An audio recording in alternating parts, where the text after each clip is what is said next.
Fruit for Thought: Recovering the Original Fruits of the Spirit and Harvesting It/Them Today.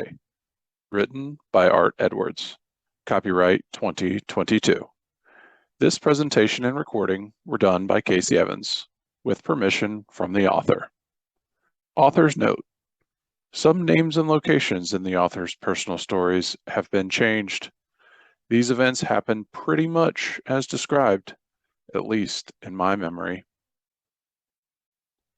A short detour.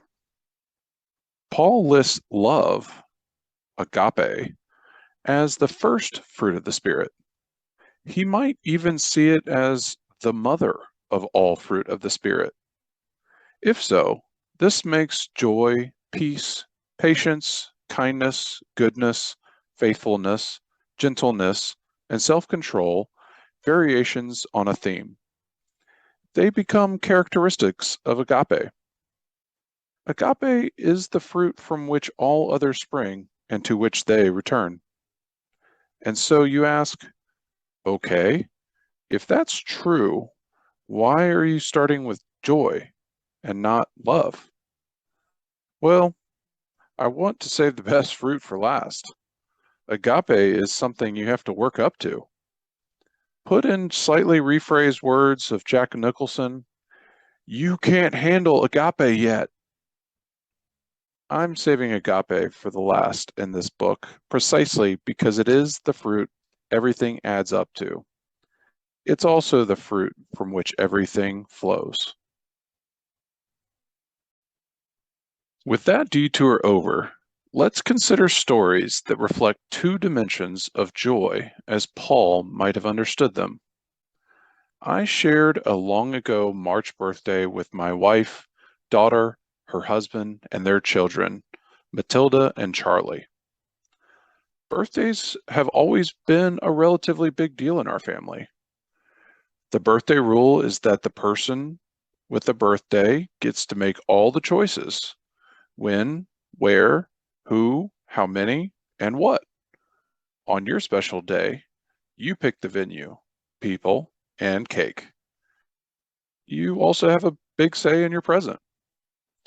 Of those gathered around the table on that March day, my birthday was the biggest deal for 4-year-old Charlie, who understood its importance.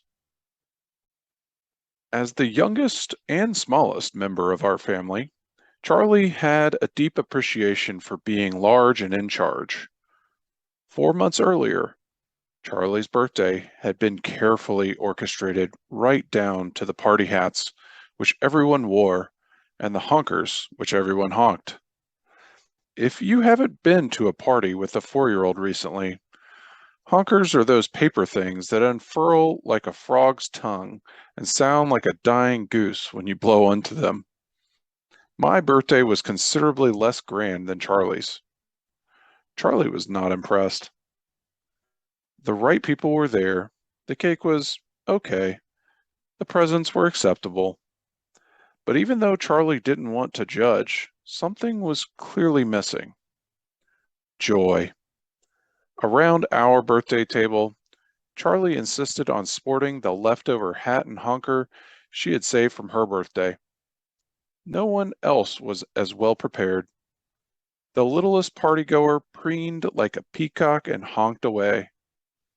It's not that we weren't happy in our restrained adult way. It was just that we exhibited none of the exuberance of the previous November's celebration. Charlie was overwhelmingly and demonstrably joyful. The rest of us weren't, and this troubled Charlie greatly. By the time the cake came out, Charlie had to speak up. A voice like a bullhorn cut through the chatter and inquired of me, Appa, Grandpa, where's your party hat and honker? In Charlie's eyes, it clearly couldn't be a party until party hats and honkers were added to everyone's ensemble. So Charlie's mom dredged up 5 surplus party hats and honkers to help the rest of us celebrate in the manner required for an event as important as a birthday.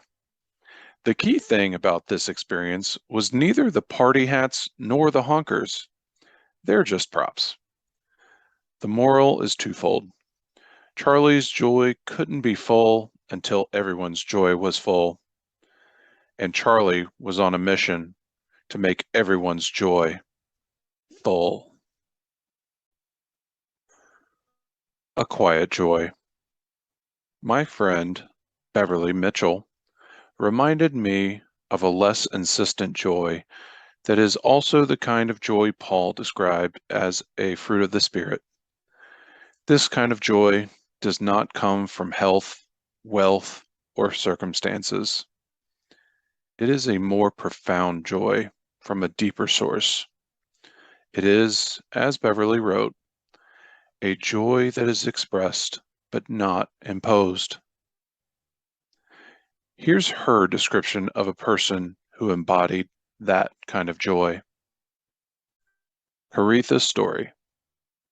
Caritha was our maid for the first 8 years of my life. From my adult eyes now, I have to say she was my second mom. I loved her dearly.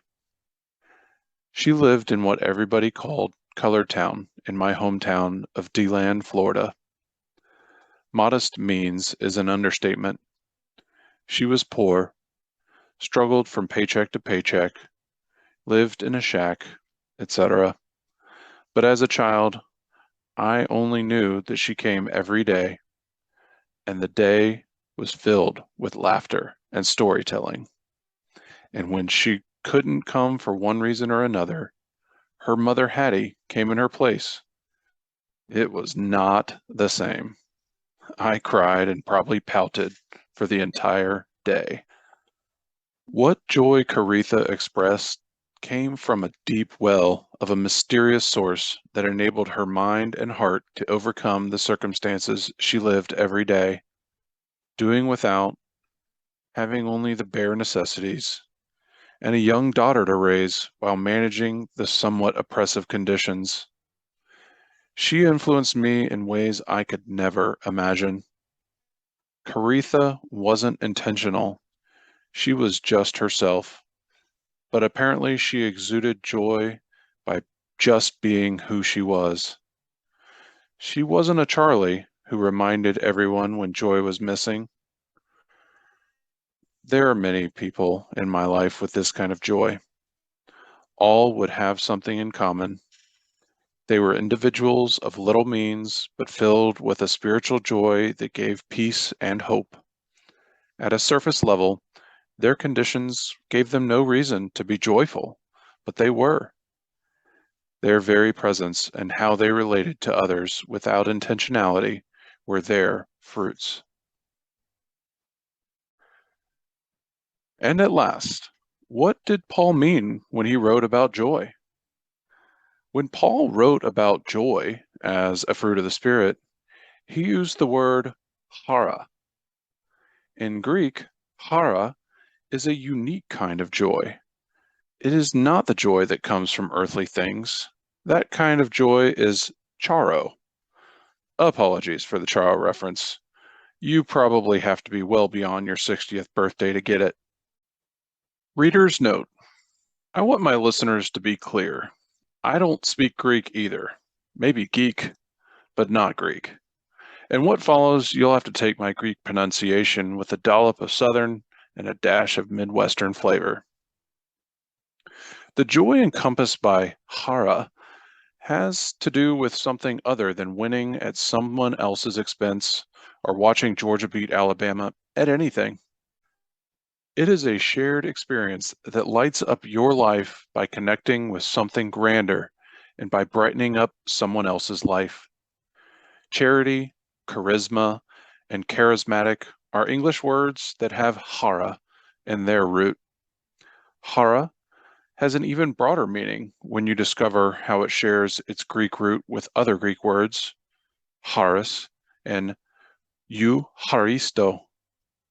Charis is a close cognate and first cousin to hara. It's the word for grace or gift. So it makes sense to me that receiving grace and being accepted just as you are without preconditions or pre-qualifications, even if you have forgotten your hat and honker, is connected to great joy. There's more.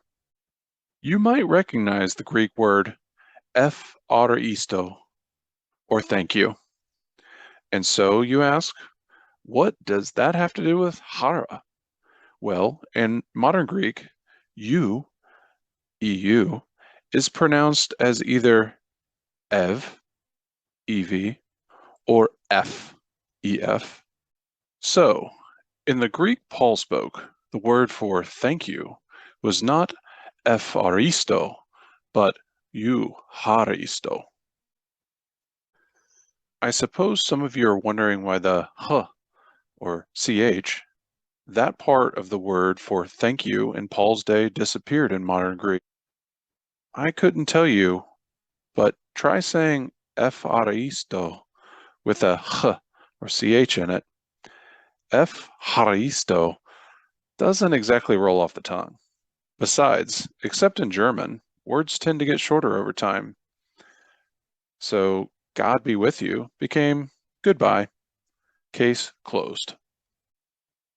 I can tell you that for Paul, joy and grace combined into a simple thank you. In Paul's mind, there was no better combination of joy, grace, and thanks than what people experienced in the Eucharisto, communion. Think of the Eucharist as a great, grand, graceful, and joyful thank you. Phew. The joy Paul wrote about was not just a good time. For him, joy wasn't created with a bottle of ouzo, a zither, and some temple, ladies or gents. True joy, hara, came from God. It may be that this joy was sometimes expressed charismatically by speaking in tongues. Since I'm not a charismatic in any sense of the word, I tread lightly here. But it seems clear to me that speaking in tongues was one way that hara showed up. Perhaps mainline denominations and non-charismatic fundamentalists discard and disrespect this experience too quickly. For Paul, joy was a choice we made when we offered grace, forgiveness to others. Joy was a thank you, like the one at the heart of communion. And perhaps, more than anything else, joy was a gift we offered others. This idea of hara as a gift connects it with charity in the best sense of the word. Remember this connection to charity. We'll come back to it when we get to agape. This kind of joy infuses the temporal, spiritual, and eternal dimensions of life and fuses them together. We can't experience Eucharisto until everyone gets their joy on. Paul is not alone in commending this kind of joy. Though Jesus laughed, he didn't come to yuck things up with a stand-up routine or entertain his followers with a really big show. Anyone remember Ed Sullivan? As many contemporary churches tried to do. He made it clear, see John chapter 15, verse 11, that he came so that our joy, hara, John uses the same word Paul used, might be full. It is within our capabilities at all times and in all seasons to bring joy to others. It is a choice we make in every interaction and with every person. So if you want to spread some hara, you can start by joining Charlie and making sure that when you get together, everyone gets their hats and honkers out, so to speak. Or you can take Caritha's approach and quietly embody joy until it catches up with everyone around you.